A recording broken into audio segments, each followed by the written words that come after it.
Bentrovati a tutti con il nostro appuntamento quotidiano all'interno dello spazio dedicato all'arte, la trasmissione DTV che ogni giorno vi accompagna alla scoperta degli artisti più importanti. Qui dalla bottega Gollini, come potete vedere, tutti i quadri esposti di Angelo Titonel, che è l'artista che questa settimana ci accompagna in questo viaggio all'interno della sua storia e della sua biografia.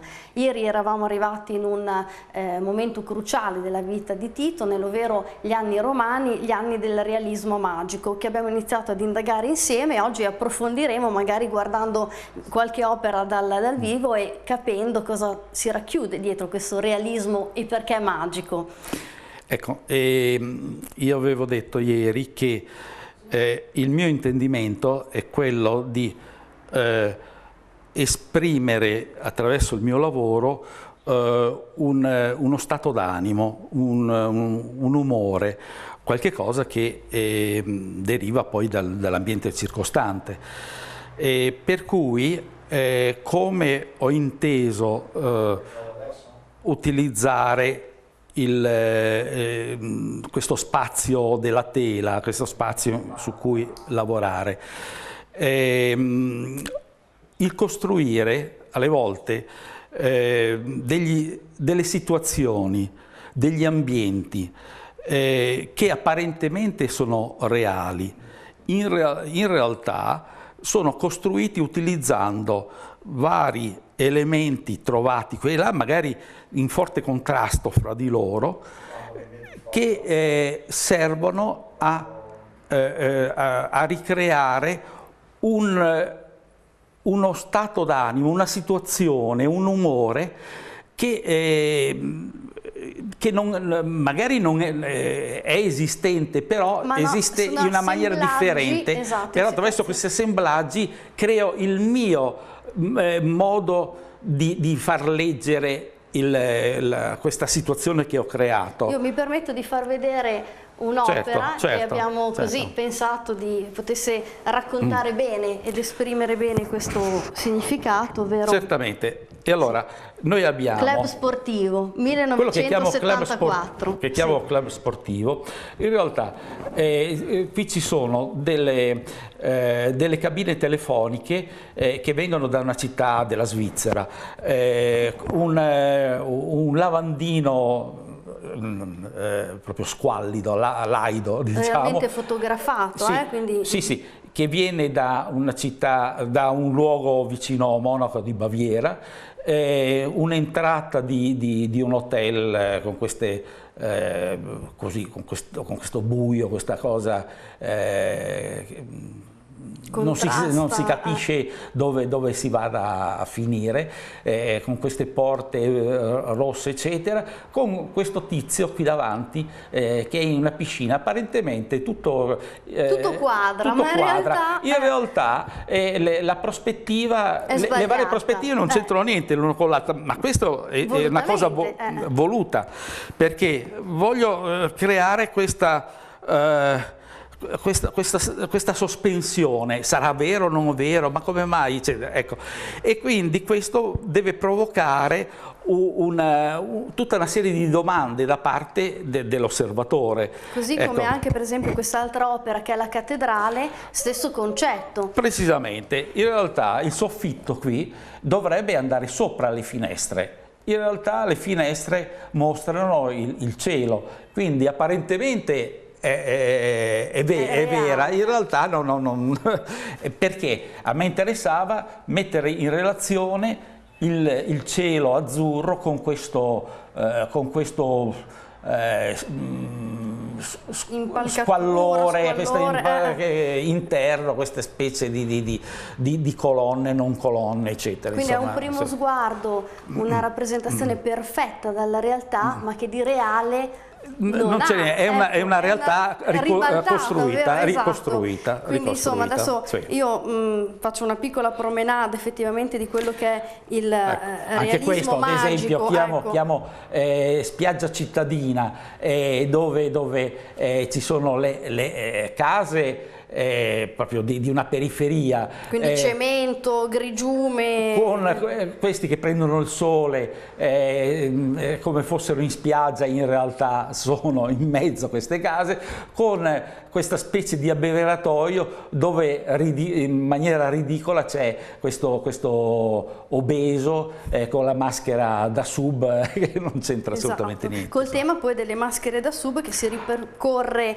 più volte, si ritrova nelle varie sue opere, come ad esempio questa è una. Anche questa è una. Perché la maschera da sub, esatto. In realtà questa maschera da sub vuole nascondere il volto, il carattere della persona che lo indossa.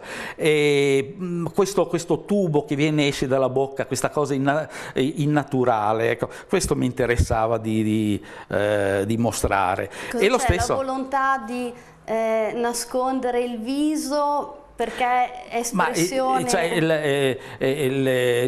Siamo abituati a utilizzare questi oggetti che servono naturalmente per il subacqueo in questo caso, però sono qualche cosa di posticcio, di reale quasi, no? Sì, che toglie la personalità di chi lo indossa. E lo stesso poi ho fatto, c'è tutta la serie di giocatori di rugby, di motociclisti, esatto, di corridori, dove, ecco, dove, certo, esatto, dove il casco anche in questo caso nasconde la figura ecco, anche questo sub che esce da un muro, questi che chiamo gli eroi sono 3 motociclisti con questa cosa e sembra che stiano andando a qualche cosa di funesto, sono tutti in fila ma con la testa china, insomma non sono in una fase allegra. Ecco. Ma lei, quando chiuso questo percorso di realismo magico degli anni romani, parte per New York, no? E porta queste opere, ecco. Io a metà degli anni 70 iniziavo a frequentare New York, dove stavo dai 2 mesi fino ai 6 mesi. Mi interessava appunto la frequentazione di questi ambienti, queste gallerie, anche per tenermi informato su quel che succede. Com'era il mondo culturale newyorkese degli anni 70 rispetto a una realtà italiana, forse più piccola, più di nicchia, oppure no? Oppure non è... No, era da un lato era un mondo interessantissimo. Insomma, la gente vive quotidianamente alla ricerca di un risultato, cioè deve mostrarsi, deve presentare se stesso, deve essere attore e interessare in qualche modo, in questo caso l'artista non cerca di fare una ricerca, cioè non c'è il newyorkese non ha questo bagaglio, diciamo, tra virgolette, culturale, no, in senso storico, in senso tradizionale, estetico, se vogliamo. Cioè, noi abbiamo tutta arte antica, arte medievale, abbiamo tutta una storia, eccetera, che e anche la cultura dell'apparire nasce proprio dalle corti, dalle nostre radici, no? Certo, certo. Loro niente, si devono inventare qualche cosa di nuovo, la novità che prescinde dall'arte di per sé, ma deve essere qualche cosa che stupisca. A loro non importa, cioè basta che tocchi, che interessi al gallerista in questo caso. Come da noi che siamo sempre legati, come per esempio apro sempre una parentesi, anche il realismo magico comunque ha sempre delle influenze che nascono in qualche modo dalla nostra pittura rinascimentale, che nasce comunque da degli ambienti, no? E da delle situazioni esistenti noi in Italia, a differenza invece magari del realismo tedesco, che è più cupo, più serioso.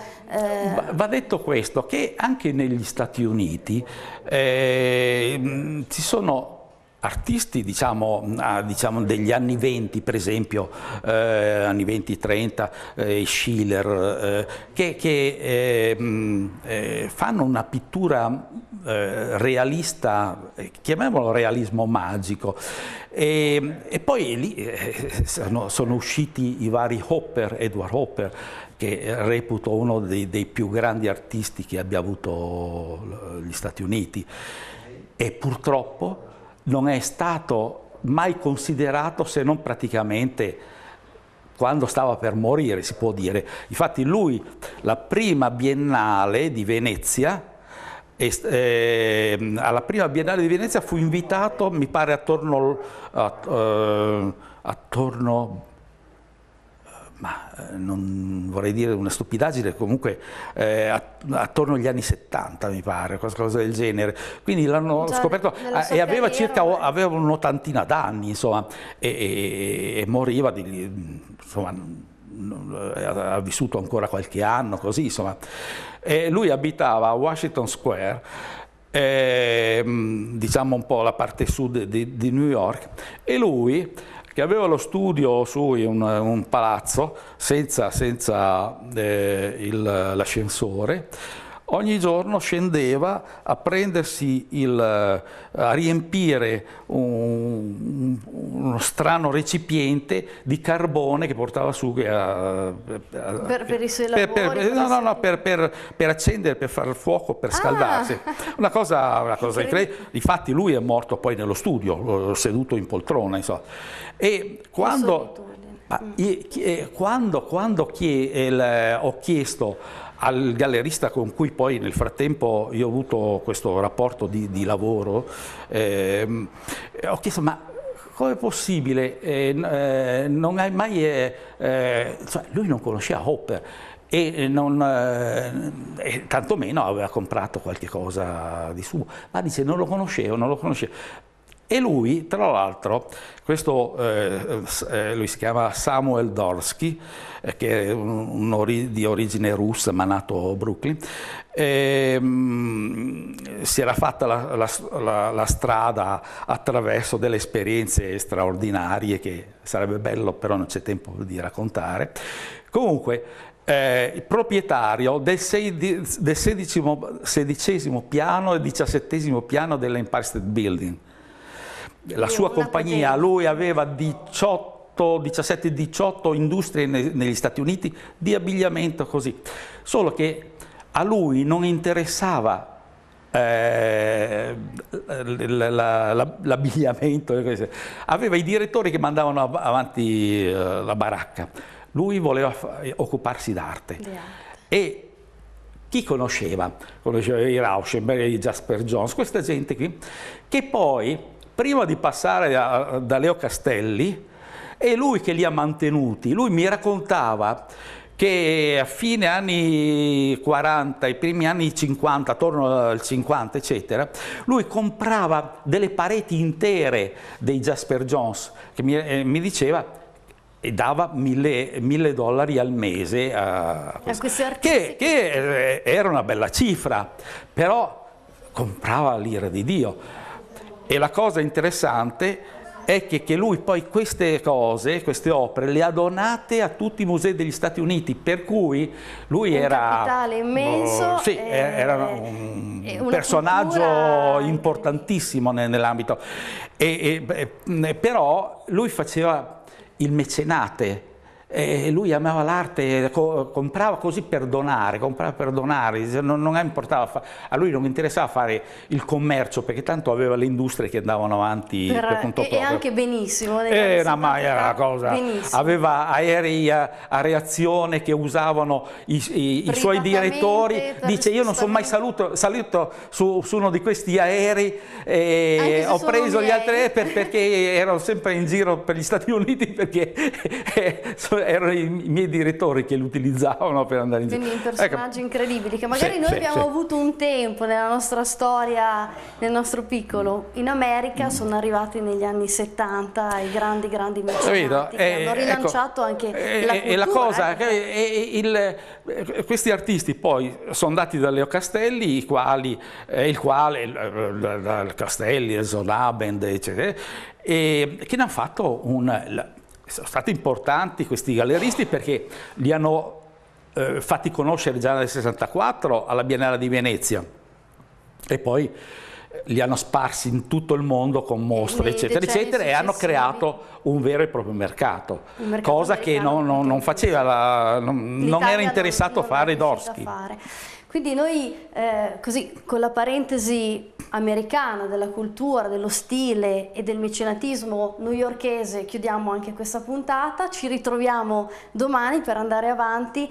A questo punto anticiperei un attimo di cosa parleremo, dei ritratti di Titonel che ha fatto per i grandissimi della storia, insomma, per i nostri presidenti della Repubblica, per i Papa, e anche un famosissimo book che lei ha realizzato per Padre Pio, e questo è un altro capitolo ancora che approfondiremo domani nella prossima puntata, sempre alla stessa ora. Ci vediamo.